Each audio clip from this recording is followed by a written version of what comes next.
Hello. Today we'll discuss about the extension of Cauchy's theorem. So, statement: if C1 and C2 are two simple closed curves, two simple closed curve. If C1 and C2 are two simple closed curves such that C2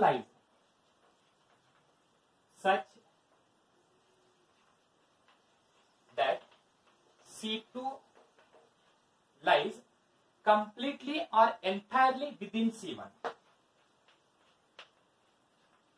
Entirely within C1. And if f of z is analytic on C1 and C2, and if f of z is analytic on C1 and C2 and in the region bounded by, and in the region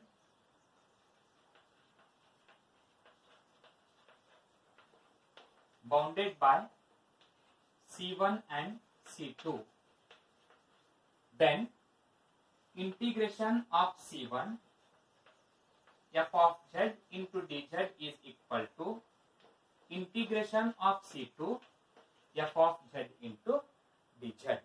So this is the statement for the extension of Cauchy's theorem. If C1 and C2 are two simple closed curves such that C2, the second curve, lies entirely within C1, and if f of x is analytic in the region and bounded by the curve C1 and C2, then integration of C1 f of z into dz is equal to integration of C2 f of z into dz. So now I will draw a diagram for this. I will strike out this.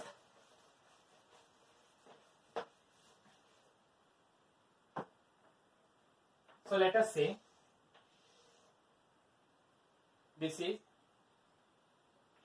the first curve C1 and this is the second curve C2. I like here C2. Now here with point P on the C1, this is Q, R, S, T, U, Q and P. Okay. This is clockwise direction and this is anti-clockwise direction. Okay. To prove this theorem, let us introduce a cross cut here with point P on the curve C1 and point Q on the curve C2. Let us introduce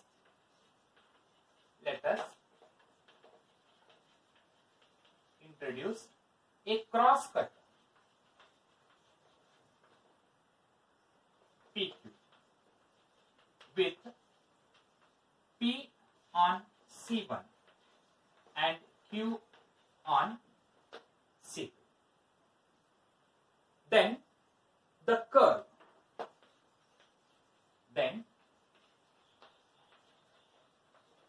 curve, P, R, S, P, Q, T, U, Q, P starts with P, that is P, next value is R, next is S, then again we will reach P, then go for Q, then T, then U, then Q, then P.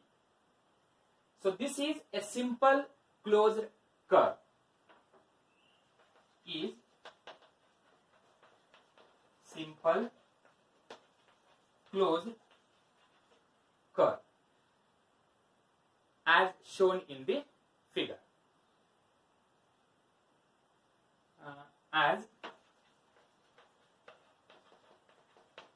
shown in figure. As well as f of z is analytic inside and on the boundary of C, and f of z is analytic inside and boundary of C, then by Cauchy's theorem.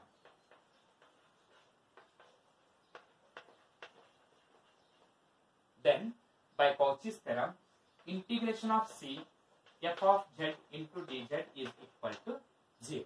So let's say this is the curve C1 and this is the curve C2, where C2 is entirely within the curve C1. So to prove this theorem, let us take a cross cut in the form of a line segment, that is PQ. Then the curve P, R, S, P, Q, T, U, Q is a curve. That is a curve as shown in figure. And f of z is analytic inside and boundary of C, then by Cauchy's theorem. We have integration of C f of z into dz is equal to 0. Now here you can see this C is a union of, this whole C is a union of the arcs. First one P, R, S, P, this is first. Second P, Q. Third Q, T, U, Q. And fourth Q and P. So this C is a union of 4 arcs. So I will write where C is a union of integration of C f of z into dz is equal to 0, where C is union of arcs. First one P, R, S, P, comma. This is P, R, S, P, this is first. Second one is PQ. Third one is Q, T, U, Q. Q, T, U, Q. And fourth one is, and that is Q, P. Therefore, the above theorem can be written as, therefore, the above theorem becomes, so this integration of C f of z into dz is equal to 0. We can write it as, first I will write here integration of C f of z. First one, that is integration of C f of z into dz. The first one is P, R, S and P, plus this is union of, this curve C is union of these arcs.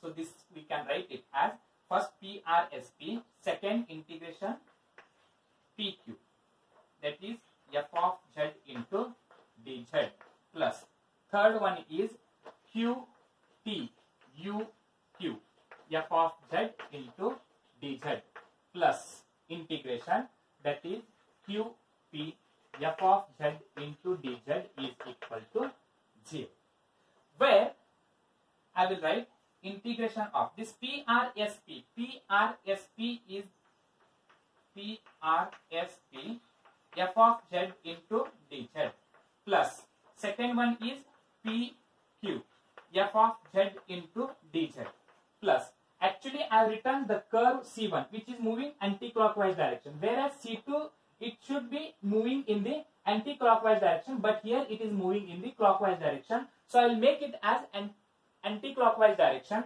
So to make it anti-clockwise direction, I will change direction. So here I will write minus integration of. So I will write reverse order. First I will write Q, then I will write U, then I will write T and then Q. Q, U, T, Q, and I will change change the sign, that is f of z into dz. So this becomes, that is anti-clockwise direction. Similarly, here also you can write minus integration of pq. I will change the direction, that is f of z into dz is equal to 0. And if you see, the second and fourth get cancel. The second and fourth get cancels, and then we are left with integration of p r s p f of z into dz minus integration of q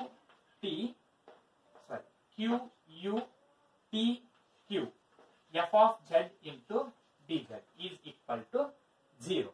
And this is nothing but PRSP. PRSP is the first curve, that is denoted by C1 f of z into dz minus integration of Q U T Q, that is nothing but C2, and that is f of z into dz is equal to 0. Transpose this term to the right hand side. Integration of C1 f of z into dz is equal to integration of C2 f of z into dz, which is the extension of Cauchy's theorem. The Cauchy's theorem means integration of C f of z into dz is equal to 0, and the extension of Cauchy's theorem is nothing but integration of C1 f of z into dz plus integration of C2 f of z is equal to integration of C2 f of z into dz is equal to 0. So write down here one note. I will write note here.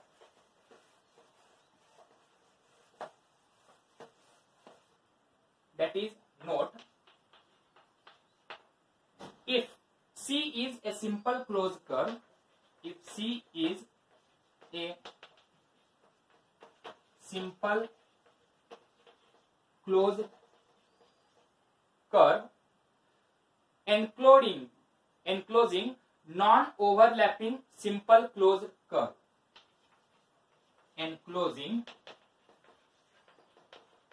non-overlapping simple closed curve, simple closed curve C1, C2, C3 and so on up to Cn. Then, and if f of z is analytic in the annular region between, in the annular region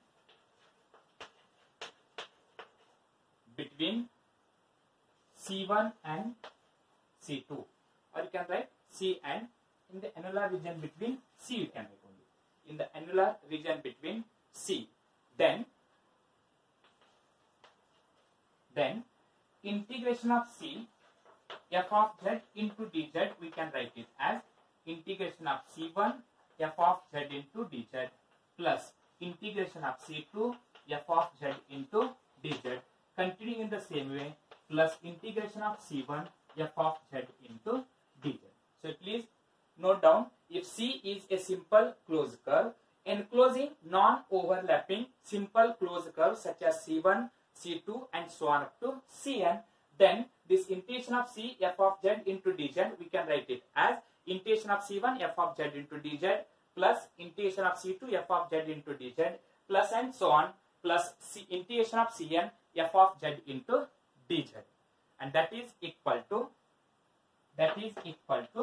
0. Thank you. Sorry, here do not write 0. So this is integration of C f of z into dz is equal to so on up to Cn, integration of Cn f of z into dz. Thank you.